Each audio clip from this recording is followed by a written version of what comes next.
எசேயா தீர்க்கதரிசி 44ஆம் அதிகாரம் 3ஆம் வசனத்தை எடுத்த ஒருவர் வாசித்து நாம் சத்தியத்திற்குள்ளாக கடந்து போகலாம். தாகமுள்ளவன் மேல் தண்ணீரையும் வறண்ட நிலத்தின் மேல் ஆறுகளையும் ஊற்றுவேன். உன் சந்ததியின் மேல் என் ஆவியையும் உன் சந்தானத்தின் மேல் என் ஆசீர்வாதத்தையும் ஊற்றுவேன். ஆமென். இந்த வசனத்தின் அடிப்படையிலே இந்த மாதத்தை கர்த்தர் நமக்கு ஊற்றும் மாதமாக தந்திருக்கிறார். கண்களை மூடி நாம் ஜெபித்து கடந்து போகலாம். நல்ல ஆண்டவரே, உமக்கு ஸ்தோத்திரம். உம்முடைய வேதத்தை நாங்கள் கவனிக்கும் போதெல்லாம், உம்முடைய வசனத்தை நாங்கள் உற்று பார்க்கும் போதெல்லாம், உமது வார்த்தைகளை எங்கள் வாயிலே நாங்கள் உச்சரிக்கும் போதெல்லாம் விசேஷித்த வெளிப்பாடுகளை தந்து, விசேஷித்த வழிநடத்துதல்களை தந்து, அதற்குள் நீர் வைத்திருக்கிற ஆழங்களை, அதற்குள் நீர் வைத்திருக்கிற தகப்பனே ஆசீர்வாதங்களை, அதற்குள் நீர் வைத்திருக்கிற ஆறுதல் தேறுதல் போன்ற காரியங்களை, தெய்வீக சுகம் தொடர்பான விடுதலை தொடர்பான மகத்துவங்களை எங்களுக்கு வெளிப்படுத்துகிறீர். இன்றைக்கும் உமது வார்த்தையிலிருந்து நீர் எங்களுக்கு காண்பிக்க போகிற, நீர் எங்களோடு இடைபட போகிற அற்புதமான வார்த்தைகளுக்காக உமக்கு நன்றி சொல்லி ஜெபிக்கிறேன் அப்பா. இன்றைக்கு உமது திருச்சபையோடு, உமது சபையோடு, உமது ஜனத்தோடு, ஆண்டவரே உமது ஊழியர்களோடு, சபையில் இருக்கிற சிறுவர்களோடு, வாலிபர்களோடு, பெரியவர்களோடு, புதிதாய் சபைக்குள் வந்திருக்கிற மனுஷரோடு கர்த்தர் நீரே பேசி உமது நாமத்தை மகிமைப்படுத்த வேண்டுகிறேன் ஐயா. உம்முடைய வார்த்தைகளுக்குள் தேவன் வைத்திருக்கிற எல்லா ஆழங்களுக்குள்ளும், எல்லா அதிசயங்களுக்குள்ளும், எல்லா மகத்துவங்களுக்குள்ளும் நீர் எங்களை கொண்டு செல்ல நாங்கள் ஒப்பு கொடுக்கிறோம். சத்துருவினுடைய எல்லா அந்தகார முயற்சிகளும் வாய்க்காமல் போவதாக பரிசுத்த ஆவியானவர் உமது வார்த்தைகளின் வெளிச்சத்தை ஒவ்வொரு மேலும் அனுப்புவீராக. ஒவ்வொருவருக்குள்ளும் உமது வார்த்தைகள் இறங்கி கிரியைகள் செய்ய ஒப்பு கொடுத்து ஜெபிக்கிறேன். கர்த்தர் எங்களோடு பேசி எங்களை நடத்தும்.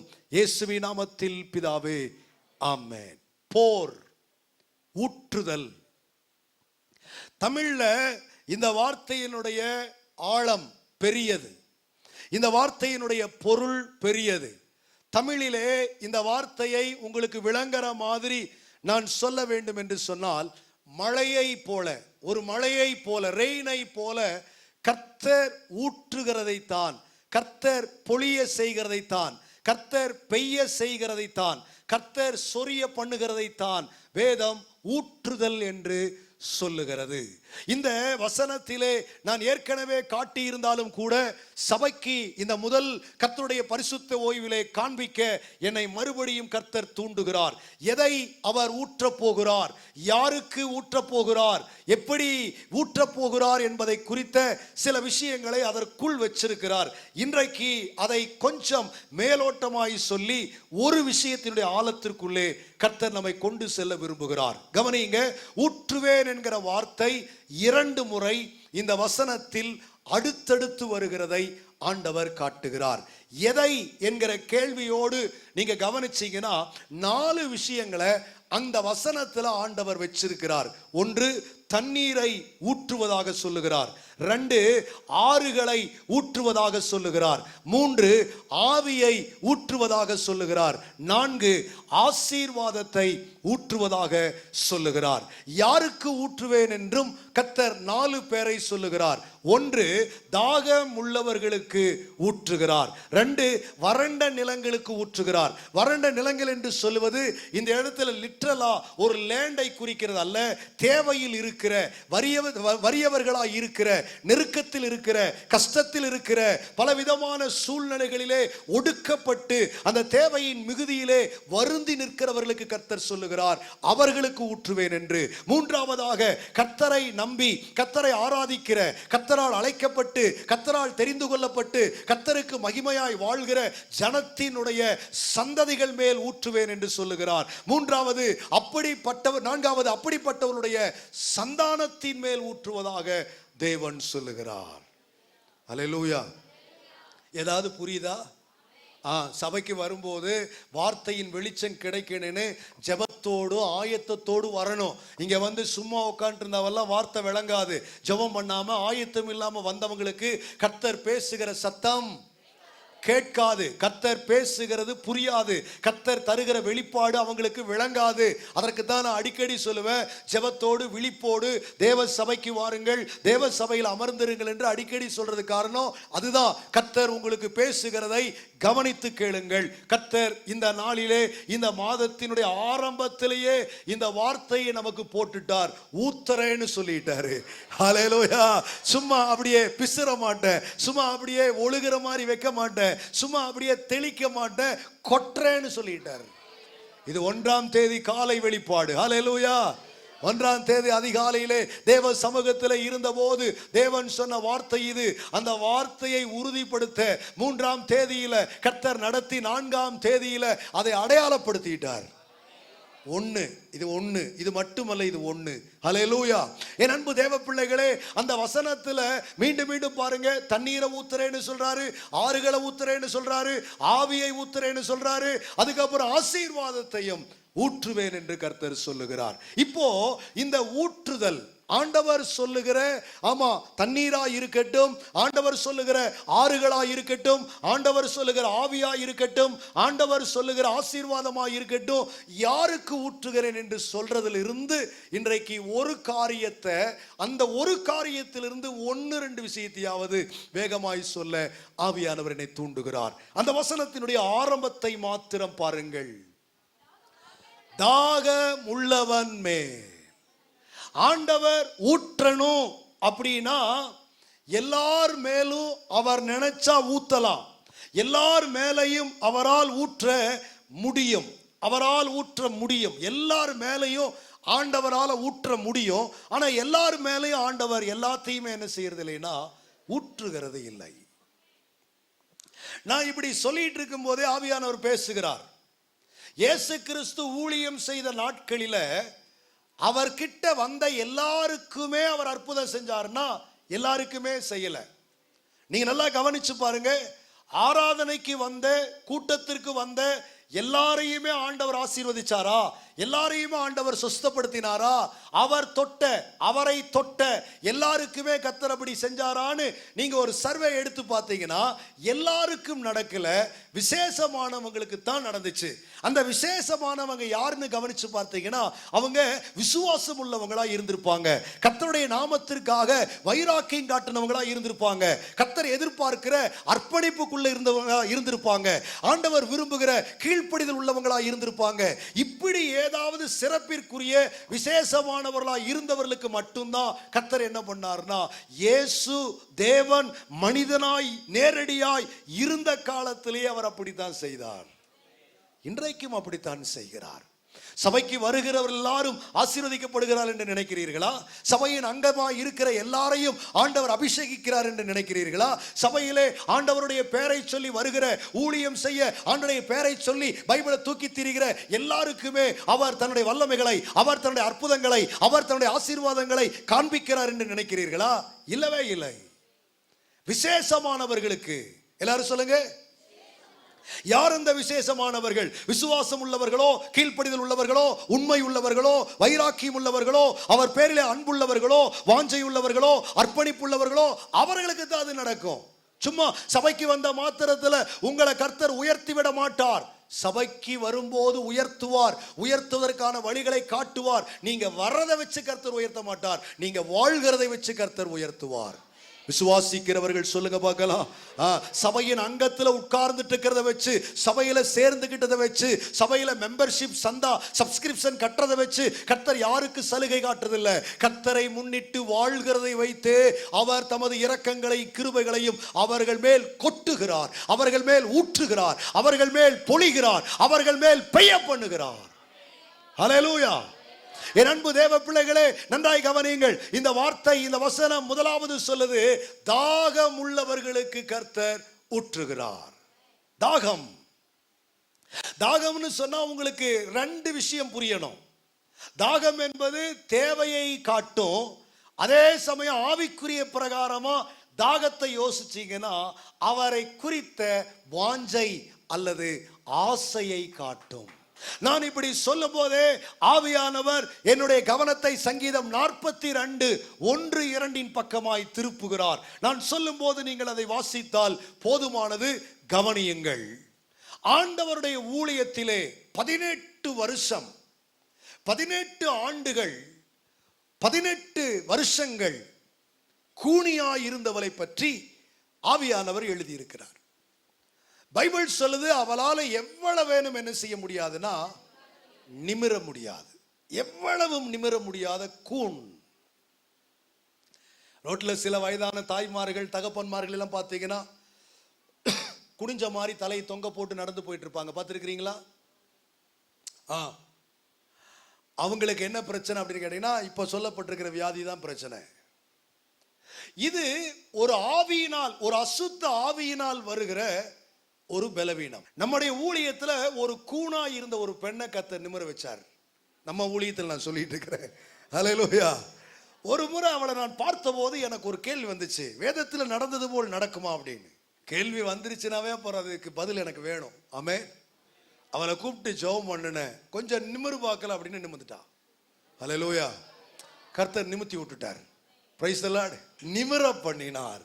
என் அன்பு தேவ பிள்ளைகளே, நன்றாய் கவனியுங்கள். கர்த்தரால் முடியும், கர்த்தரால் முடியும். எலும்பு வளையாது, வளைஞ்சா நிமிராது. எத்தனை பேருக்கு புரிகிறது? எலும்ப வளைக்க முடியாது. உருக்கியோ காய்ச்சியோ தட்டியோ கொட்டியோ எலும்ப வளைக்க முடியாது. வளைஞ்சிருச்சு அப்படின்னா அத, இது மனித எலும்புகளை பற்றிய பாடம்.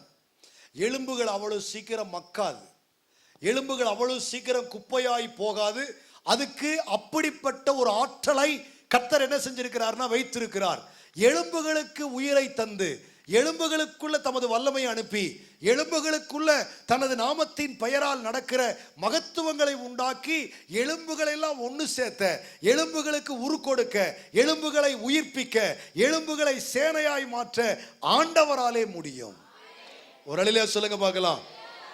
சிலதெல்லாம் சொன்னா புரியாது, அனுபவிச்சா தான் புரியும். டேஸ்ட் பண்ணா தான் புரியும். அதனால தாவீது கூட சொல்றார், டேஸ்ட் பண்ணுங்க, கர்த்தரை டேஸ்ட் பண்ணுங்க. ருசித்து பாருங்கன்னா என்ன? டேஸ்ட் பண்ணுங்க. நீங்க உங்க சொந்த வாழ்க்கையில ஆண்டவர் இப்படிப்பட்டவர், ஆண்டவர் அப்படிப்பட்டவர், ஆண்டவர் வல்லமை உள்ளவர், மகிமை உள்ளவர், மகத்துவம் உள்ளவர், இதையெல்லாம் நீங்க என்ன செய்கிற, நீங்க டேஸ்ட் பண்ணுங்க.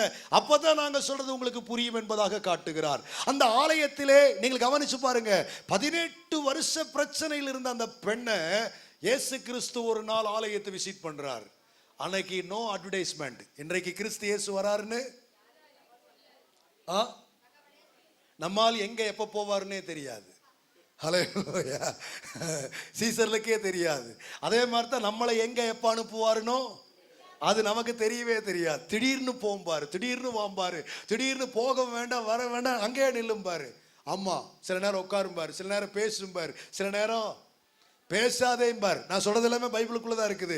சில நேரம் உன்னை காண்பிம்பார், சில நேரம் காட்டாதேம்பாரு. இல்ல இல்ல நீ நடந்தாலும் நேரம் ஆயிடும், நீ ஓடினாலும் நேரம் ஆயிடும், நானே தூக்கிட்டு போறேன்னு தூக்கிட்டு போய் முட்டுருவாரு.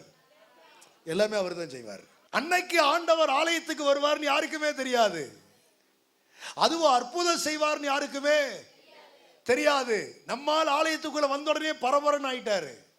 அவர் கண்கள் பாருங்க, ஆலயத்துக்குள்ள எத்தனை பேர் இருந்தாலும் அந்த 18 வருஷ பிரச்சனையா இருந்தா பாத்தீங்களா, அவன் மேலதான் இவருக்கு விழுகுது. அல்லேலூயா. நம்ம சபையில ஆண்கள் இந்த பக்கம், பெண்கள் இந்த பக்கம், இடது வலது உட்கார்ந்து இருந்த மாதிரி இது. அந்த சபையில் உட்கார்ந்து இருந்தாங்களான்னு எனக்கு தெரியல, அல்லது பொதுவா எல்லாம் கலந்து உட்கார்ந்தாங்களான்னு எனக்கு தெரியல. இந்த கூட்டம் இருந்திருக்குமா, இதுக்கு மேல இருந்திருக்குமா, அதுவும் எனக்கு தெரியல. ஆனா அன்றைக்கு ஆலயத்துல என் ஆண்டவர் ஒருத்தரை கண்டார், ஒருத்தருக்கு மட்டும்தான் சுகம் கொடுத்தார். அந்த இடத்துல அந்த பெண்ணை கர்த்தர் எழுதி வைத்திருக்கிறார். ஹல்லேலூயா. அப்போ நீங்க நல்லா கவனிங்க. விசேஷமாய் ஆண்டவர் அவளை பார்ப்பதற்கு, விசேஷமாய் ஆண்டவர் அவளுக்கு வல்லமையை அனுப்பி அவளை தொட்டு சுகமாக்கி அவள் ஆபிரகாமின் பிள்ளையாய் குமாரத்தியாய் மாற்றுவதற்கு அந்த பெண்ணிடத்துல ஏதோ ஒரு விசேஷம் இருந்திருக்கிறது. என்ன விசேஷம்? இல்ல என்ன விசேஷம்னு கேட்டேன். என்ன விசேஷம்? நல்லா கவனிங்க. நம்மெல்லாம் இந்த உப்பு சப்பு இல்லாத விஷயத்துக்கு சர்ச்சுக்கு அடிக்கடி லீவ் போட்டுக்கிறோம். சில பேர் ஏயா வரலின்னு கேட்டு பாருங்க, எங்க உங்களை காணோம் அப்படின்னு கேட்டு பாருங்களேன். அவங்க சொல்ற விஷயம் நமக்கே ரெண்டு ஏதாவது எடுத்து நீங்க தான் சொன்னீங்க யுவரானர், அப்படி இருக்கும். இதுக்கெல்லாமா சர்ச்சுக்கு வராம இருப்பீங்க அப்படிங்கிற மாதிரி நமக்கு ஒரு கேட்கிற உங்களுக்கே வருங்கிற. அம்மாவா இல்லையா? நீங்க என்ன விசுவாசி, இதையெல்லாம் சொல்லுவாங்களா யாராவது அப்படின்னு? இங்க கவனிங்க, நீங்களே 10% கிடையாது, நீங்களே 20யோ 30யோ 50யோ 40யோ தான் இருப்பீங்க. உங்களுக்கு அவ்வளவு டென்ஷன் ஆயிடும் அவங்க சொல்ற அந்த மேட்டர்லாம். ஒன்ன தெரிஞ்சுக்குங்க, ஆலயத்திற்கு நீங்க வரல, இந்த வாரம் சர்ச்சுக்கு வரல, இந்த வாரம் கர்த்தருடைய பந்திக்கு வரல, இந்த வாரம் அதுக்கு வரல, இதுக்கு வரல அப்படின்னு நீங்க ஆலயம் தொடர்பான காரியங்களுக்கு நீங்க முதல்ல எந்த காரணத்தையும் கண்டுபிடிக்க கூடாது. எந்த காரணத்தை நீங்க முன் வச்சு வராமல் பின்வாங்க கூடாது. என் ஆண்டவர் உங்களை எப்ப வேணாலும் சந்திக்க வருவார். எத்தனை பேர் நம்புறீங்க? இனி 2ஆம் வருகையில் கூட அப்படித்தான் வரப்போறாரு. காலையில வருவாரா, மாலையில, இந்தியா டைமுக்கு நான் சொல்லிட்டு இருக்கிறேன், மாலையில வருவாரா, மத்தியானம் வருவாரா, நடுராத்திரி வருவாரா? நமக்கு ஐயோ கொஞ்சம் சொல்லிருங்க ஆண்டவரே, ராத்திரினா தூங்காம இருப்ப எத்தனை நாளைக்கு? என் அன்பு தேவ பிள்ளைகளே, நல்லா கவனிங்க. சில நேரம் ஆண்டவர் சிலரை கொண்டு வந்து அல்லது வந்திருக்கிற சிலரை பார்த்து கர்த்தரே இறங்குறார். கர்த்தரே இறங்குறார். அவரை யாரும் தடுக்கவே, ஊழியக்காரங்க நினைச்சா கூட முடியாதுங்க. ஊழியக்காரங்க நினைச்சா கூட முடியாது. ஆமா, அப்படித்தான் ஒரு சாட்சியை கொஞ்ச நேரத்துக்கு முன்னாடி உங்களுக்கு சொன்ன பாத்தீங்களா, ஆலயத்துக்குள்ள ஏறினாரா அற்புதம் ஆயிடுச்சுங்கிறாரு. நான் சொல்றது உங்களுக்கு விளங்கணுங்க. தொடவே இல்லை, ஊழியக்காரனை மீட் பண்ணவே இல்லை, பர்சனல் பிரேயர்ல அதுக்கப்புறம் தான் பண்ணினேன். அவர் ஆலயத்துக்குள்ள வரும்போதே தேவ பிரசனத்தை தொட்டுச்சுங்கிறாரு. மக்கள் சொல்லுகிறதை நான் உங்களுக்கு சொல்லுகிறேன். தேவன் எப்படியெல்லாம் யாரை ஆட்கொள்ளுவார் நம்மளால விளங்கவே முடியாது. ஆனா அவர் யாரையெல்லாம் தொட்டாரோ, ஆட்கொண்டாரோ, சுகமாக்கினாரோ, ஆசீர்வதிச்சாரோ அவங்களுக்குள்ள எல்லாம் அவரை கவர்ந்த விஷயம் ஏதோ ஒன்று இருக்கும்.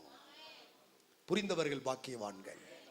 இப்போ சங்கீதம் 42:1-2 எடுத்து வச்சுக்கங்கன்னு சொல்லி கொஞ்ச நேரத்துக்கு முன்னாடி நான் சொன்னேன்.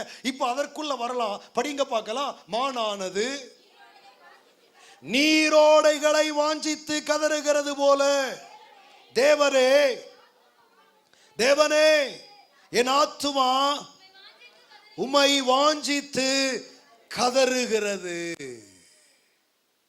இந்த இடத்துல தாகத்தை, இந்த இடத்துல அவருக்கு வருகிற thirst, தாகம் என்கிற வார்த்தையை எதற்கு ஒப்பிட்டு தாவீது சொல்றார்னா, வாஞ்சைக்கு ஒப்பிட்டு சொல்லுகிறார்.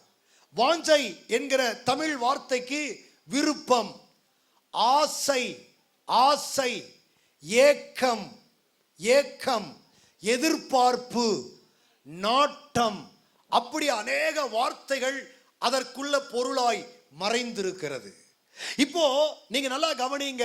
தேவன் மேல் வாஞ்சை, தேவன் மேல் ஆசை, தேவன் மேல் விருப்பம், தேவன் மேல் எதிர்பார்ப்பு, தேவன் மேல் நாட்டம், தேவன் மேல் அப்படிப்பட்டதான ஒரு ஆழமான ஒரு பிரியம் எந்த அடிப்படையில் இந்த மனுஷனுக்கு வந்திருக்கிறது? கேள்வியாயிருக்கிறது. அவர் சொல்லாரு, மான்கள் எப்படி தண்ணீர் இங்க இருக்குதுன்னு தெரிஞ்சு போகுமோ? மான்களுக்கு இருக்கிற விஷயம் என்ன தெரியுமா? தேடி போகாது, தெரிஞ்சு போகும். சொல்லுங்க. மான்களுக்கு தண்ணீர் இருக்கிற பகுதி தெரியும், தேடும் போதே தெரியும். உங்களுக்கு புரியுதா? இப்போ தண்ணீர் இருக்குமா நினைச்சு போய் ஏமாந்து வர கூட்டம் அல்ல மான்கள். தேடும் போதே அதுக்கு ஆண்டவர் ஒரு அபாரமான சக்தியை கொடுத்திருக்கிறார். இப்போ இந்த சர்க்கம்ஸ்டன்ஸ்ல அது சுத்துதுன்னு வச்சுக்கீங்களேன், இங்க இருக்கிற ஒரு 5 கிலோமீட்டருக்குள்ள சுத்துதுன்னு வச்சுக்கீங்களேன், அது இருக்குதா இருக்குதா இருக்குதா இருக்குதான்னு சுத்தாது, எங்க இருக்குதுன்னு பார்க்கும். அதுக்கு ஏற்கனவே தெரிஞ்சிடும் இந்த இடத்துல இருக்குது அப்படிங்கிறத கண்டுபிடிச்சு கரெக்டா அது கச்சிதமா போய் அங்க என்ன செய்யணும், தன் தாகத்தை தீர்த்து கொள்ளும். இப்போ நீங்க கவனிங்க, மான்களை போல அப்படிங்கிற ஒரு வார்த்தையை வச்சிருக்கிறார். எந்த உயிரினத்திற்கு தாகம் ஏற்படுறது இல்லை? எந்த உயிருக்கு தண்ணீர் தேவையில்லை? எல்லாத்துக்குமே தேவைங்க. நீரின்றி அமையாது உலகனார் வள்ளுவர். ஆமென். நீர் இல்லாம உலகம் என்ன செய்யாது? இயங்காது. அதற்கு தெளிவான ஆதாரங்கள் எல்லா தரப்புலையுமே இருக்குது. ஆனா ஏன் மான்களை குறிப்பிட்டு தாவீது சொல்றாருன்னா, மான்களுக்கு அதற்கு இருக்கிற மோப்ப சக்தியின் அடிப்படையில் தண்ணீரை கண்டுபிடிச்சு இங்க போன தாகம் தீர்த்து கொள்ளலாம் என்கிற நிச்சயத்தோடு, நம்பிக்கையோடு, குஷியோடு என்ன செய்யும்னா அந்த இடத்திற்கு அது ஓடி வருகிறது. இப்ப அதை சொல்லிட்டு தாவீது சொல்றாரு, என் ஆத்துமா. நல்லா கவனிங்க, அந்த வசனம் ரொம்ப ஆழமா இருக்கிறது. அத நீங்க சிம்பிளா சொன்னா உங்களுக்கு அது புரியாது. அவர் சொல்றார், என் ஆத்துமா தேவன் மேல், என் ஆத்துமா தேவன் மேல். அடுத்தது சொல்றாரு, ஜீவனுள்ள தேவன் மேலேயே. இருங்க இருங்க இருங்க இருங்க, நாங்க இன்னும் அங்க வரல, இங்கேயே நிக்கிறோம். தேவன் மேல், ஜீவனுள்ள உயிருள்ள தேவன் மேலேயே. இந்த மாதிரி ஒரு ஆசை எங்களுக்கு வேற எதற்குமே எனக்கு வரலங்கிறார். மேலேயே, ஜீவனுள்ள தேவன். இப்ப நாமெல்லாம் 10 ஆசைகள், 100 ஆசைகள், 1000 ஆசைகளில் ஒன்றாக ஆண்டவரை வச்சிருக்கிறோம். நான் அந்த லிஸ்டியா அப்படிங்கிறவங்க எல்லாரும் வெக்கப்படாம கையை உயர்த்தி காட்டுங்க, நான் பார்த்துறேன். ஒரு கை கூட தவறி வரலீங்க. என் அன்பு தேவ பிள்ளைகளே, நன்றாய் கவனிங்க, நன்றாய் கவனிங்க.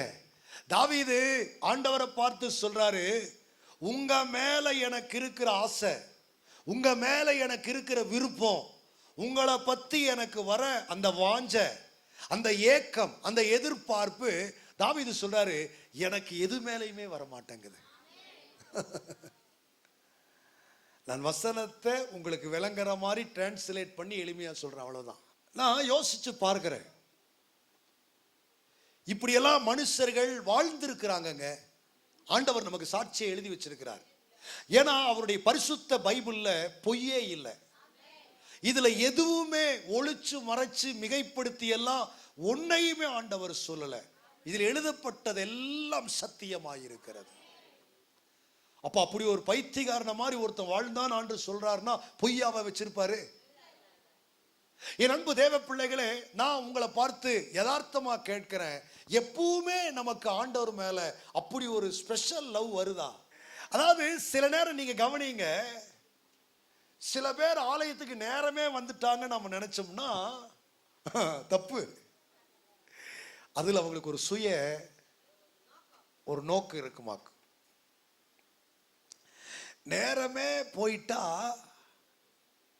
இன்னைக்கு ஆரம்பத்திலேயே ஐயாட்ட பேசி நமக்கு ஒரு ஸ்பெஷல் பிரேயர் பண்ணிடலாம் சிலருக்கு. சில பேர் இன்னைக்கு நேரமே போயிட்டோம்னா, நல்லா கவனிச்சுக்குங்க, நமக்கு வசதியான இடத்துல போய் கரெக்டா என்ன செஞ்சுக்கலாம், உட்காந்துக்கலாம். நீங்க இதெல்லாம் தேவன் மேல், ஜீவனுள்ள தேவன் மேலேயே அப்படிலாம் எடுத்துக்க கூடாது. அங்க உட்கார்ந்து அவங்க நல்லா வசதியா தூங்கலாம். அந்த மாதிரி வந்தா அவங்களுடைய சுய விருப்பங்களை அவங்க என்ன செஞ்சுக்கலாம், நிறைவேற்றிக்கலாம். பிரச்சனைகளும் வருத்தங்களும் நமக்கு சுய தேவைகளும் பெருகும் போது ஆண்டவர் மேல வர விசுவாச நம்பிக்கையும் மற்ற காலங்கள்ல வருதான்னு கேட்டு பாருங்க. மற்ற காலங்கள் அப்படி ஒரு விசுவாசம் என்ன செய்யறது இல்லை. யதார்த்தமா சொல்லுங்களேன், உண்மையாவே நமக்கு பக்தி எப்ப பெருகுது? நமக்கு தேவைகளும் பிரச்சனைகளும் பெருகும் போது நம்மளை அறியாம ஒரு பரிசுத்தம், நம்மளை அறியாம ஒரு பயபக்தி. இனிமேல் ஆண்டருக்காக ஒழுங்கா வாழணும். இந்த வாரம் ஒரு உபவாசம் போட்டணும், யுவர் ஆனர் இயேசுவின் நாமத்தில் ஐயாவும் இந்த ஊர்ல தான் இருக்கணும். நான் வெள்ளிக்கிழமை போகும்போது அவர் இருக்கணும். புதன்கிழமை ஜெபம் வந்துடும். ஏன் அவர் எதுக்கு இருக்கணும்? நீங்க போய் உங்களை ஆண்டோட காட்டுங்க, ஆண்டோட பேசுங்க. ஆண்டர் பேசினார்னா வாங்கிக்கிங்க, கேட்டுக்குங்க. அதுக்கு எதுக்கு அவர் இவரெல்லாம் மீடியேட்டர்? இருக்கு. நமக்குள்ள வருகிற வாஞ்சையும் விருப்பமும் உண்மையா இருந்தா அதை ஆண்டர் விட்டுருவாரா என்ன? என் அன்பு தேவ பிள்ளைகளை நல்லா கவனிங்க, வாஞ்சை வேறு, விசுவாசம் வேறு. நீங்க விசுவாசத்தையும் வாஞ்சையும் ஒன்னாக்கிட கூடாது. நான் சொல்றது நல்லா புரிஞ்சுக்கணும். ஆண்டவர் சொல்றாரு, நம்பிக்கை அல்லது விசுவாசம் உள்ள அநேகருக்குள்ள என்னை பற்றிய வாஞ்சை இல்லைங்கிறார். ஆனா ஒண்ணு சொல்றேன், ஆண்டவர் மேல வாஞ்சை இருக்குதுன்னு சொன்னா கண்டிப்பா அங்க நம்பிக்கையும் விசுவாசமும் இருக்கும். நீங்க வெறும் விசுவாசத்தை வச்சு நீங்க ஆண்டவர் மேல பிரியமா இருப்பாங்க, வாஞ்சையா இருப்பாங்க நீங்க நினைச்சிடக்கூடாது. ஆண்டவர் மேல வாஞ்சையும் விருப்பம் உள்ளவங்களா ஒருத்தர் இருந்தாங்கன்னா அவங்க கிட்ட அவர் எதிர்பார்க்கிற விசுவாசமும் இருக்கும். நீங்க கவனிங்க, கர்த்தர் மேல அப்படி ஒரு ஸ்பெசிபிக்கான ஒரு டிசைரிங், ஒரு ஆசை, ஒரு பிரியம், ஒரு லவ், ஒரு அன்பு. நான் சீசர்களை யோசிக்கிறேன். சீசர்கள் எல்லாமே ஆண்டவருக்காக ஆண்டவர் சொன்னதை வச்சு அழைத்ததை வச்சு அப்படியே விட்டுட்டு ஆண்டவருக்கு பின்னாடி வந்தவங்க தானே சீசர்கள். அப்படித்தானே நம்ம பார்க்கிறோம். அதுல முதல் சீடன், ஃபர்ஸ்ட் சீடன், பிரதான சீடன் பேதுரு மட்டும் கடைசி ஆண்டவர் உலகத்தை விட்டு போறதுக்கு முன்னாடி ஒரு கேள்வி கேட்டார் அந்த மனுஷனை பார்த்து, பின்ன இல்லையா? அப்படிதான் நமக்கு நினைக்க தோணுது. ஏங்க 3.5 வருஷம் தன் பின்னாடியே குட்டி போட்ட பூனையாட்ட வந்திருக்கிறார் மனுஷன். ஆண்டவர் பர்சனலா எங்க எல்லாம் அவர் நின்னாரோ அங்க எல்லாம் அவருக்கு ரொம்ப பக்கத்துல பேதுரு இருக்கும்படி பார்த்துக்கிட்டாரு. அப்படியெல்லாம் இருந்த சீசனை பார்த்து ஆண்டவர் கேட்கிறார், நீ என்னை நேசிக்கிறியா? முதல்ல நம்ம எல்லாரும் மாதிரி அவர் உணர்ச்சிப்பட்டார், ஆம் உம்மை நேசிக்கிறேன். அப்ப ஆண்டவர் அடுத்து சொல்றார், யோனாவின் குமாரனாகிய, தெளிவா அவங்க அப்பன் பேரை சொல்லி அவனுக்கு பிறந்த பையனே,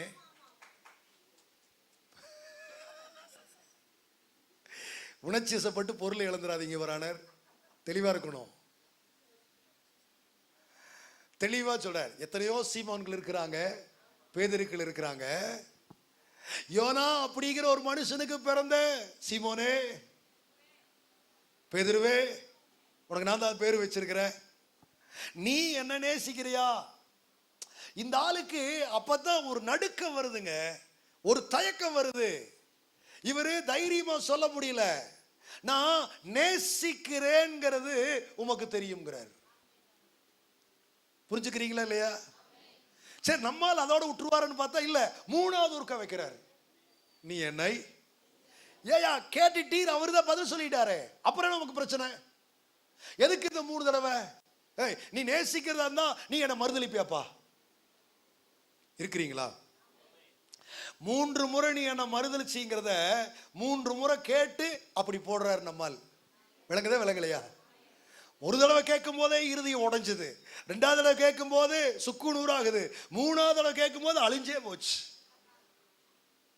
நம்ம நிறைய நேரம் நினைச்சுக்கிறோம், சீசனாய் நான் பின்னால போறேன், ஆண்டவர் எப்பவுமே என்னை தனக்கு பக்கத்துல வச்சிருக்கிறார், எனக்கு எதையும் ஆண்டவர் மறைக்கிறது இல்ல, எனக்கு வெளிப்பாடுகள் தரார், எனக்கு விஷன் தரார், எனக்கு விசேஷமான பிராமிசஸ் பண்றாரு, எனக்கு ஆண்டவர் ஸ்பெஷலா ஏஞ்சல் அனுப்புறாரு, அதை பண்றாரு, இதை பண்றாரு, இதையெல்லாம் சொல்றதை வச்சு, இதெல்லாம் உங்களுக்கு கிடைக்கிறத வச்சு நீங்களும் அவரும் அன்புங்கிற ஒரு பெரிய பிணைப்புல இருக்கிறீங்கன்னு சொல்லுங்க முடியாது. விசுவாசத்தை விட வேத புஸ்தகம் சொல்லுது, அன்புதான் பெருசு. நாம பெற்றிருக்கிற வரங்களை விட, சொல்லுங்க, நீங்க அங்க கவனிச்சு பாருங்க, இந்த உலகத்துல அதை தவிர பெருசுன்னு பைபிள் எதையுமே சொல்லல. இன்னைக்கு நிறைய பேருடைய விசுவாசம் ஆண்டவர் கொடுத்தா தாங்க வருது, ஆண்டவர் செஞ்சா தான் பெருகுது. ஆண்டவர் கொடுக்கல, ஆண்டவர் செய்யலினா நிறைய பேருக்கு விசுவாசம் வளரவே இல்லை. நீங்க 4 தடவை 5 தடவை 10 தடவை 100 தடவை ஒரு காரியத்துக்கு ஜெபம் பண்றீங்க, கர்த்தர் ஏன்னு சொல்ல மாட்டாங்கிறாரு, ஆணும் சொல்ல மாட்டாங்கிறாரு, என்ன பண்ணுவீங்க? நீங்களே முடிவு பண்ணிக்கங்க. என்னமோ ஆண்டவர் உங்களை மட்டும் வெறுக்கிற மாதிரி ஒரு ஃபீல் உங்களுக்கு வரும், உங்களுக்கு மட்டும் ஆண்டவர் இறங்கலைங்கிற மாதிரி ஒரு ஃபீல். ஆமாவா இல்லையா? என் அன்பு தேவ பிள்ளைகளே, நம்மில் யாருக்கும் தேவன் தூரமானவர் அல்ல, நம்ம யாருக்கும் தேவன் விளக்கமானவர் அல்ல, நம்ம எல்லாருக்கும் அவர் ஆண்டவராய் இருக்கிறார்.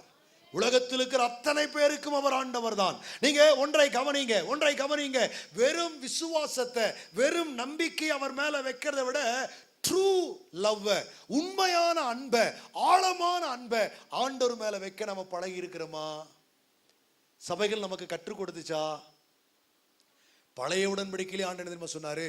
உன் முழு இருதயத்தோடு, முழு ஆத்மாவோடு, முழு பலத்தோடு எத்தனை முழுதான் சொல்லுவீங்க? உன் தேவனாகி கர்த்தரிடத்துல, உன் தேவனாகி கர்த்தரிடத்துல பழைய உடன்படிக்கையிலே அதுதான் பிரதானம். உங்களுக்கு தெரியுமா? புதிய உடன்படிக்கையிலே அதுதான் பிரதானம். ஹல்லேலூயா. ஆண்டவர் மேல, தேவனாகி கர்த்தர் மேல நம்ம ஒவ்வொருத்தருக்கு வருகிற விசுவாசம் அல்ல, அன்பு நம்மளை என்ன பண்ணு தெரியுமா? தேவனுக்கு உகந்தவர்களாய் மாற்றிவிடும். ஹல்லேலூயா. நிறைய மனைவிகள், நிறைய பிள்ளைகள் புருஷனிடத்துல பெற்றோர்கிட்ட என்ன குறைபடுறாங்க? எல்லா பெண்களுக்கு என்ன டவுட் வருதுன்னா, நீங்க முந்தி மாதிரி என்னை நேசிக்கல, முந்தி மாதிரி உங்களுக்கு என் மேல என்ன ஒரு மாதிரியா பார்க்கிறீங்க. எப்படியா இதெல்லாம் உங்களுக்கு தெரியுது? தெரியாத பின்ன சில பிள்ளைகளுக்கு ஒரு டவுட் வருதுங்க. அப்பா எங்க அம்மா முந்தி மாதிரி எங்களை என்ன செய்யல. நிறைய பிள்ளைகளுக்கு அந்த கேள்வி வருது தெரியுமா? சில பிள்ளைகள் சொல்லுது, நீங்க முந்தி மாதிரி என்ன செய்யல, இப்ப சும்மா என்னை ஏதோ கல்யாணம் பண்ணி எவனுக்கோ கட்டி கொடுத்து தாட்டி விடலான்னு பாக்குறீங்க. சும்மா அப்படி இப்படி ஒரு மாப்பிள்ளை பார்த்தா அப்படித்தான் அந்த பிள்ளை சொல்லும். நான் உங்களுக்கு அவ்வளவு பாரம் ஆயிட்டுனா, என்னை நீங்க அவ்வளவு பிரச்சனை நினைக்கிறீங்களா? முன்பின் யாருன்னே தெரியாத ஒருத்தனுக்கு வெளிப்பாடுங்கிற பேர்ல, ஆண்டு சொன்னாருங்கிற பேர்ல, அந்த ஊழியக்காரன் மண்டையாட்டினாருங்கிற பேர்ல பார்த்து கட்டி வச்சு துரத்தி விடலான்னு பாக்குறீங்களா? அந்த பிள்ளைக்கு அப்படித்தான் புரியுது. ஆண்டவர் கூட நம்ம கிட்ட அப்படித்தான் சொல்றாரு. எபேசு சபை படிக்கும் போது எனக்கு எபேசு சபைக்கு சொல்றார், எனக்கு உன் மேல ஒண்ணுலதான்ப்பா பிரச்சனை. உங்கள்கிட்ட எனக்கு நிறைய குற்றச்சாட்டு குறைபாடல இல்ல, உன் மேல எனக்கு ஒரு விஷயம் தான் குறைபாடா இருக்குது. அது என்ன அப்படின்னா, ஆரம்பத்துல உனக்கு என் மேல இருந்த அன்பு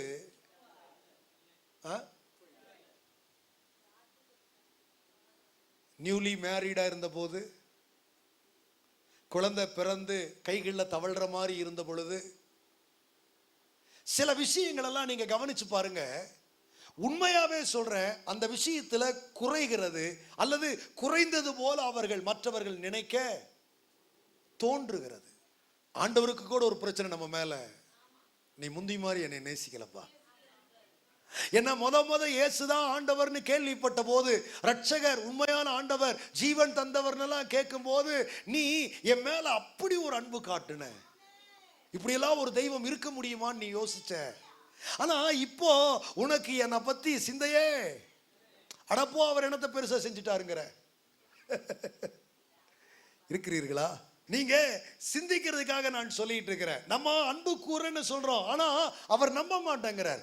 நாம அன்பா இருக்கிறேன்னு சொல்றோம், நம்ம சொல்ற ஆள் நம்ப மாட்டேங்கிறாங்க. நீங்க அன்பா தான் இருக்கிறீங்கன்னு சொல்றீங்க, ஏனோ அது அவங்களை சாட்டிஸ்ஃபையே. ஏங்க சில பேர் சொல்றாங்க, நம்ம மாதிரி போ, நான் உன்னை நான் நேசி, ஐ லவ் யூ. என் அன்பு தேவ பிள்ளைகளே, யோவான் 3:16 தெரிஞ்சவங்களுக்கு, யோவான் 3:16 வசனத்தை யோசிச்சவங்களுக்கு புரியும். ஆண்டவர் உங்களை நேசிக்கிறேன்னு வாயில சொல்லவே இல்லை. உங்களை நேசிக்கிறேன் எப்படி காட்டினார் தெரியுமா? அவர் ஜீவனை கொடுத்து காட்டினார். இப்போ புரியும் நினைக்கிறேன் சில பேருக்கு. உங்களுக்காக உங்கள் கணவன் செய்கிறது, உங்களுக்காக உங்கள் மனைவி செய்கிறது, உங்களுக்காக உங்கள் பெற்றோர் செய்கிறது, உங்களுக்காக உங்கள் பிள்ளைகள் செய்கிறது, உங்கள் மேல் அவர்கள் வைத்திருக்கிற அன்பை என்ன செய்யும்னா காண்பிக்கும். சங்கீதக்காரன் தாவீது 2ஆம் சங்கீதத்தில் சொல்றாரு, குமாரன் கோபம் கொள்ளாமலும் வழியிலே நீங்கள் அழியாமலும் இருக்கும்படிக்கு அவரை முத்தம் செய்யுங்கள். கொஞ்ச காலத்திலே தேவனுடைய கோபம் பற்றி எரிய போகிறது. அவரை அண்டிக் கொண்டவங்க யாரெல்லாம் இருக்கிறாங்களோ அவர்கள் பாக்கியவான்கள். வார்த்தை நமக்கு விளங்கணும். சபையில சேர்க்கப்பட்டவங்க எல்லாம் ஆண்டவர் காப்பாற்ற மாட்டார். சபைக்குள்ள வெள்ள போட்டு வந்தவங்க எல்லாம் ஆண்டவர் காப்பாற்ற மாட்டார். ஞானஸ்நானம் எடுத்துட்ட அப்படின்னு சொல்றவங்க எல்லாம் காப்பாற்ற மாட்டார். சந்தாவில பாக்கி இல்ல, காணிக்கையில பாக்கி இல்ல, தசமபாகத்துல பாக்கி இல்ல, எல்லாத்திலையும் பெர்ஃபெக்ட், அவங்களெல்லாம் காப்பாற்ற மாட்டார். அதெல்லாம் செய்யக்கூடாதுன்னு அர்த்தம் அல்ல, செய்யணும். அதையெல்லாம் தாண்டி ஆண்டவர்கிட்ட கள்ளம் இல்லாத அன்பை காட்டணும். சங்கீதம் 91:4, அவர் தமது சிறகுகளாலே உன்னை மூடுவார், அவர் செட்டைகளின் கீழே. கவனிங்க, அவர் சிறகுகளாலே உன்னை என்ன செய்யறாருன்னா மூடுறார். புதிய ஏற்பாட்டுல எருசலேமுக்காக பரிதவித்த போது இயேசு இந்த வார்த்தையை பயன்படுத்துவார். கோழி தன் குஞ்சுகளை தன் சட்டையின் கீழே கூட்டி சேர்த்து கொள்வது போல எத்தனையோ முறை நான் உன்னை சேர்த்து கொள்ள அவளாய் இருந்த நீயோ. ஒரு குறிப்பிட்ட இடத்துல ஒரு சமயம் தீப்பிடிச்சு அந்த பகுதியில் இருந்த அநேக வீடுகள் எரிஞ்சு சாம்பல் ஆயிடுச்சு. வட இந்தியாவில் ஒரு பக்கம்.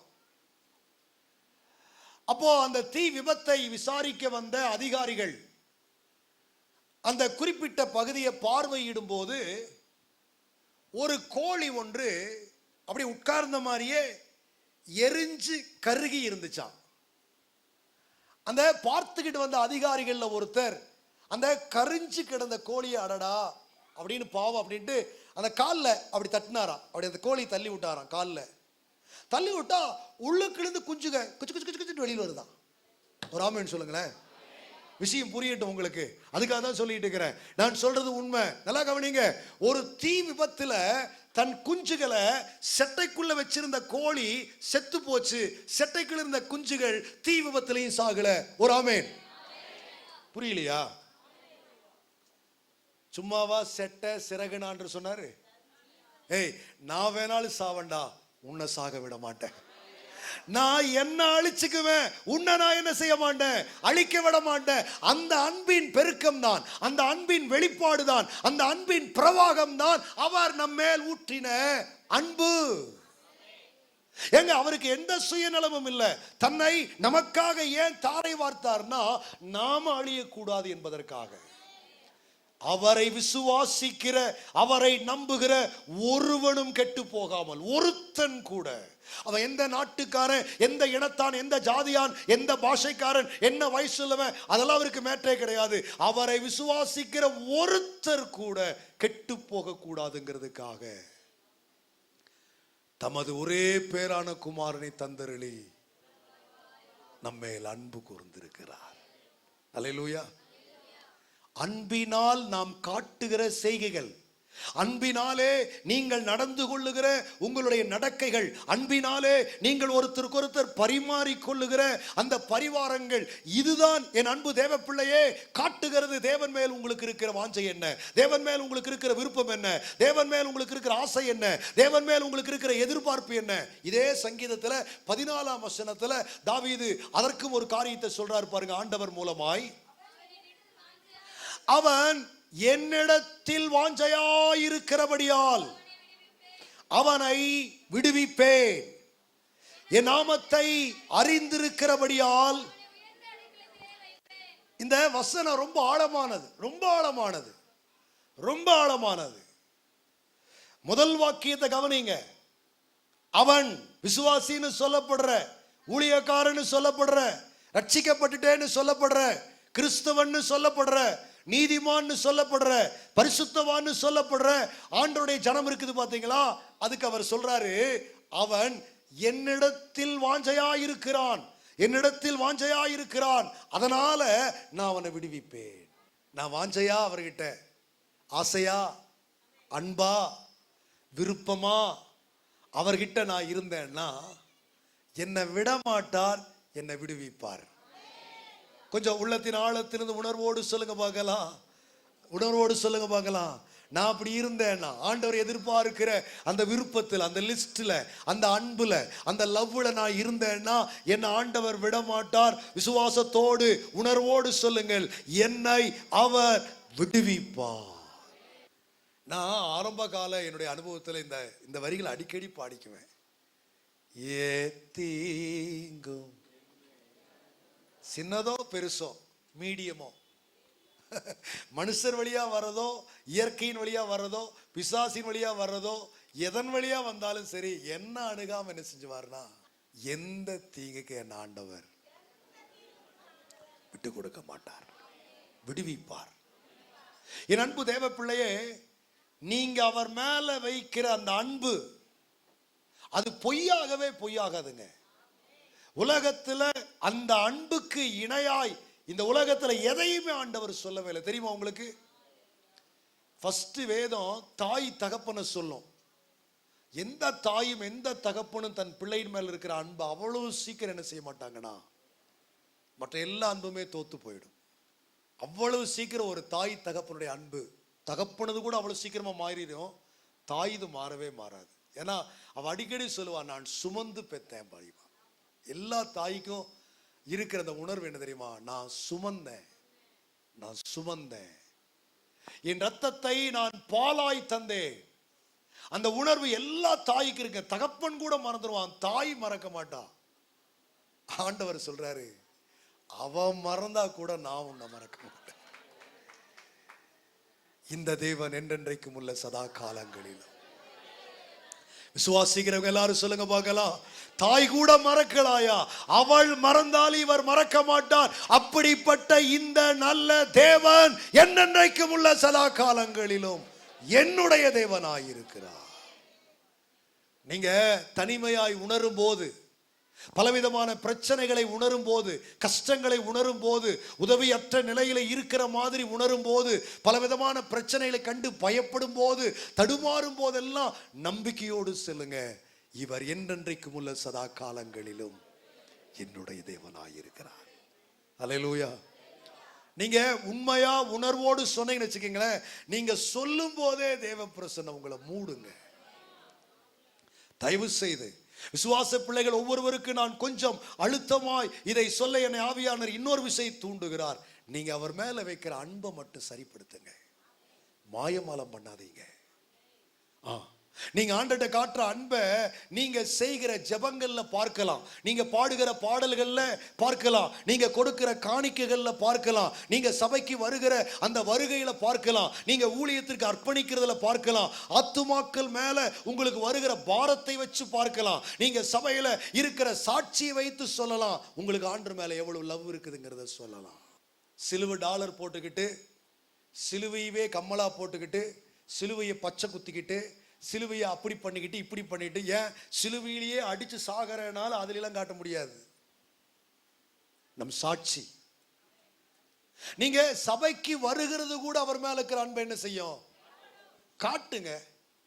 நீங்க தாழ்மையாய் நடக்கிறீங்க பார்த்தீங்களா, அதெல்லாம் அது காட்டும். ஆண்டவர் மேல நமக்கு இருக்கிற அன்பை அது ஒரு சாட்சி சொல்றேன், கவனிங்க. அப்போஸ்தலன் யோவானுடைய காலத்துல, யோவானுக்கு பிறகு அவருடைய ஊழியத்தை, அவருடைய சபையை, அவருடைய அநேக நிர்வாக காரியங்களை பொறுப்பெடுத்து கொண்ட ஒரு மனிதர் பிஷப் பாலிகார்ப். முதல் நூற்றாண்டு கிறிஸ்தவர், வைராக்கியம் உள்ள கிறிஸ்தவர். அப்போஸ்தலர்கள் எல்லாம் மறைஞ்சிட்டாங்க, அப்போஸ்தலர்கள் எல்லாம் போயிட்டாங்க. அந்த முதல் நூற்றாண்டு கிறிஸ்தவம் பயங்கர பிரச்சனைகளை சந்தித்து இருக்கிறது. சபைகள் பாழாக்கப்படுகிறது, கிறிஸ்தவர்கள் கொல்லப்படுகிறது, வேதாகமம் கிழிக்கப்படுகிறது, ஊழியக்காரர்கள் இரத்த சாட்சியை மறிக்கிறது, வாடிக்கை ஆயிடுச்சு. அப்படிப்பட்ட பயங்கர காலத்துல அப்போஸ்தலன் யோவானுக்கு பிறகு இந்த கிறிஸ்தவத்திற்காக, உபதேசத்திற்காக, சபைகளுக்காக வைராக்கியம் காட்டினவர் பிஷப் பாலிகார்ப். அவர் 86 வயதுடையவராய் இருக்கும் போதும் ஆண்டவர் மேல அப்படி ஒரு அன்புல ஊழியம் செஞ்சுக்கிட்டே இருந்தார். அங்க கொன்னு, இங்க கொன்னு, அப்படி கொன்னு, இப்படி கொன்னு, இப்ப இவரை டார்கெட் பண்ணி இவரை பிடிச்சிட்டு போயிட்டாங்க பிஷப் பாலிகார்ப். அவரை தனிமைப்படுத்தி, அவரை அடைச்சு, அவரை கஷ்டப்படுத்தி இயேசுவை மறுதலிக்க சொல்லி உத்தரவுப்படுத்தினாங்களாம். நீ மறுதலிச்சினா உன்னை நாங்க விட்டுருவோம், இயேசுவை நீ மறுதலிச்சா உன்னை நாங்க ரிலீஸ் பண்ணிடுறோம், கொல்ல மாட்டோம், இல்லைன்னா உன்னை கம்பத்துல கட்டி கொளுத்துவோம், எரிச்சு கொல்லுவோம் அப்படின்னு மிரட்டுனாங்களாம். இவருக்கு பிஷப் பாலிகார்ப்புக்கு சாகிறத பத்தி எல்லாம் கவலை இல்லை, ஏன்னா அவங்க விசுவாசம் செத்தான மாட்டுட்டு போயிடுவோம். அல்லேலூயா. முதல் நூற்றாண்டு கிறிஸ்தவனுடைய வைராக்கியம் என்ன தெரியுமா? எப்படி கொண்டாலும் நாங்க எங்க போயிடுவோம்? அங்க போயிடுவோம். அதனால பிஷப் பாலிகார்ப்புக்கு சாவ பத்தி எல்லாம் பயம் வரல. ஆண்டரை மறுதலிக்கிறத பத்தி சொல்லும் போது 86 வயசுல பிஷப் பாலிகார்ப்பு அந்த தன்னை மிரட்டின, தன்னை உபத்திரவப்படுத்துறவங்களை பார்த்து சொன்னாராம், என்னுடைய 86 வயசுலையும், என்னுடைய 86 வயசு வரைக்கும் இயேசு நல்லவராக இருந்தார். எனக்கு ஒரு அநியாயமும் அவர் செய்ததில்லை, எனக்கு ஒரு தீமையும் அவர் செய்ததில்லை, எனக்கு தீங்கு செய்யாதவரை என்னால் மறுதலிக்க முடியாது. வார்த்தைகள் உங்களுக்கு புரியணும். எனக்கு தீமை செய்யாதவரை எனக்கு மறுதலிக்க முடியாது.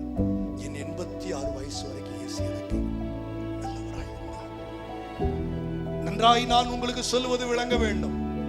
நீங்களும் நானும் பிறந்த நாள் முதல் நீங்கள் மரித்து போகிற கடைசி நாள் வரைக்கும் இயேசு உங்களுக்கு தீமை செய்கிறவர் அல்ல, நன்மைதான் செய்திருக்கிறார்.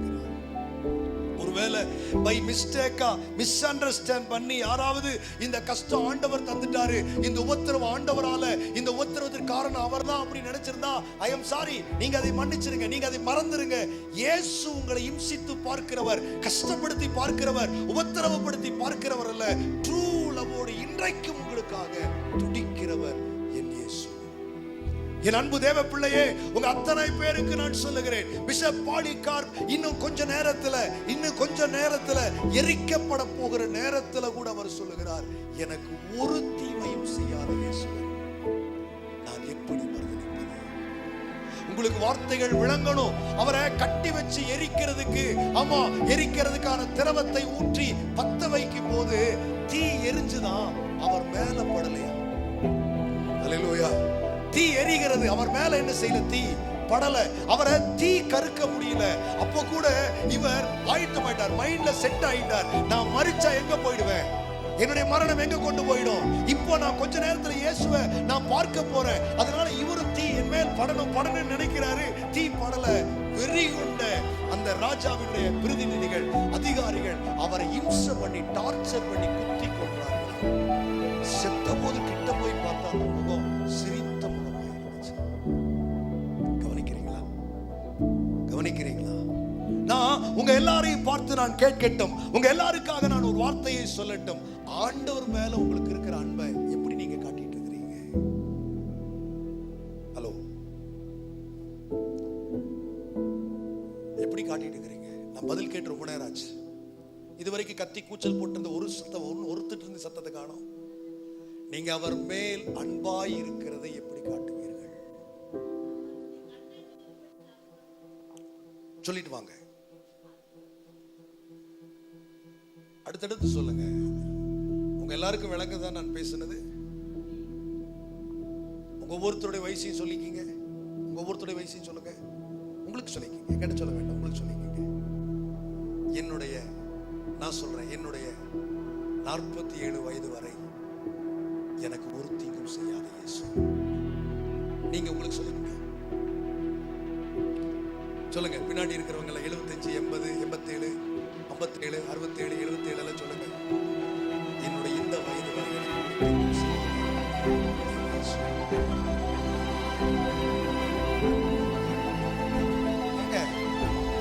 அந்த அன்பை உண்மையா பாடி கூட நம்மளால நினைச்சிருக்கீங்க.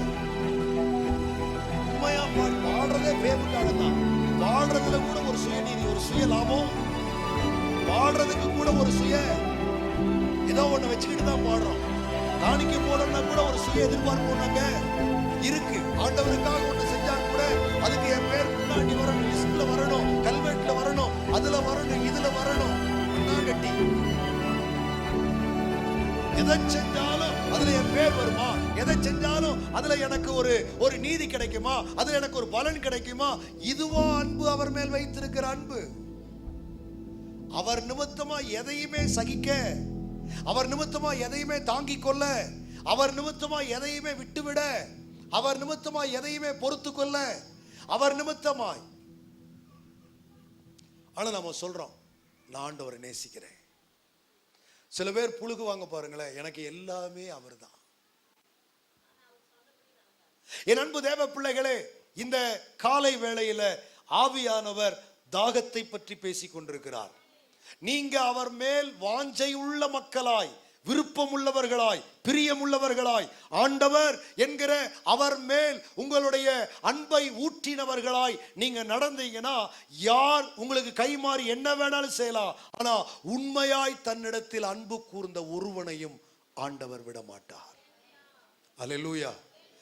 நான் உங்களுக்கு சொல்றேன், கடைசி வரைக்கும், கடைசி மணி நேரம் வரைக்கும், கடைசி நிமிடம் வரைக்கும், கடைசி நொடி வரைக்கும் உங்களோடு இருந்து உங்களை கண்மணியை போல பாதுகாக்கிறவர் நான் உங்களுக்கு சொல்லிக் கொண்டிருக்கிற இயேசு. அல்லேலூயா. இங்க பாருங்க, நீங்க அனுபவிச்சா அது உங்களுக்கு தெரியும். நீங்க ஆர்டினரி கிறிஸ்டியனா வாழ்ந்துட்டு இருக்கிறீங்க, ட்ரூ கிறிஸ்டியனா வாழ்ந்து பாருங்க. நீங்க நடக்கும்போது உங்களோட இயேசு வருகிறார். நீங்க நிற்கும் போது இயேசு உங்களோடு இருக்கிறார். நீங்கள் படுத்திருக்கும் போது இயேசு உங்களோடு இருக்கிறார். நீங்க எங்க போனாலும் எங்க பயணித்தாலும் அவர் உங்கள் அருகில் இருக்கிறதை, அவருடைய பிரசன்னத்தை உங்களால என்ன செய்ய முடியும்னா உணர முடியும். உங்களால உணர முடியும். நீங்க அப்படிப்பட்ட ஆண்டவரோடு இருக்கிறத சில விஷயமெல்லாம் வர்றதுக்கு முன்னாடி நீங்க தெரிஞ்சுக்கலாம். அதெல்லாம் அவர்தான் கொடுத்தார், அவர்தான் காட்டினார். இருக்கிறீங்களா? என்ன உங்க அன்பை ஆண்டவரை முன்னிட்டு, உங்க வாஞ்சையை ஆண்டவர் அப்படின்னு சொல்லும் போது, இயேசு அப்படின்னு சொல்லும் போது அவர் மேல உங்களுக்கு உண்டாகிற பிரியத்தை மட்டும் உண்மையாய் இருக்கும்படி பார்த்து கொள்ளுங்க.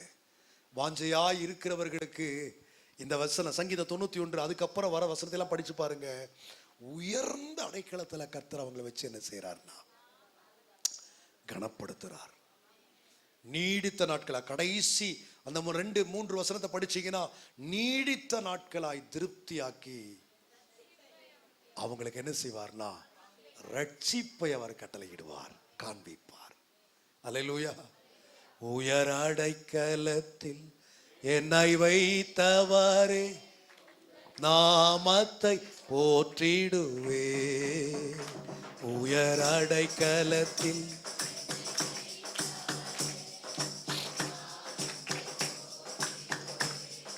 கவனிங்க, கவனிங்க. அந்த ஆண்டவர் வச்சா அப்படி கொண்டு போய் வச்சிருவாரு. இல்லைன்னா இல்லையல்ல, இல்ல வச்சா அப்படித்தான் வைப்பாரு. அவர் நேசிக்கிற எல்லாருக்குமே அந்த உயர்ந்த அடைக்கலன்னு சொல்றதுனால சில பேருக்கு புரியல. உங்களுக்கு விளங்குற மாதிரி, உங்களுக்கு விளங்குற மாதிரி இன்னொரு வார்த்தையில சொல்றேன். the most high place. எல்லாரும் சொல்லுங்க. ஹை பிளேஸ் அல்ல, மோஸ்ட் அப்படின்னு என்ன? ரொம்ப உயரத்துல. இன்னும் சொல்ல போனா அதுக்கு மேல உயரம் இல்லை, அங்க கொண்டே வச்சிருவார்.